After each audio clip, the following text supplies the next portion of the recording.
لا إله إلا الله والله أكبر والله أكبر ولله الحمد. الله أكبر الله أكبر. لا إله إلا الله والله أكبر والله أكبر ولله الحمد.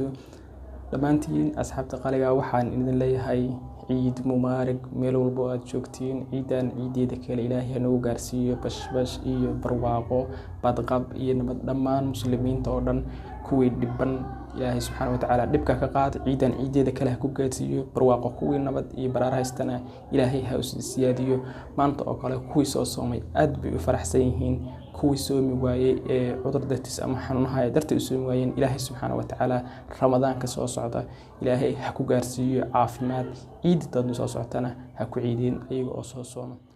kuwii ayaga awooda soomi waayay saddex mar ay ka shalaayaan la yiri maalinta ramadaanka ee dadku soomayeen markii afurayaan way ka shalaayaan baa la yiri maalinta ciida ee dadkii soo soomay waajibka ilaahay soo gutay ay faraxsan yihiin way ka murugadaan maadaama ay wixii la farxanaysan la imaanin maalinta qiyaamana waa ka murugoon doonaan ilaahay sida uu sheegay maxaa yeelay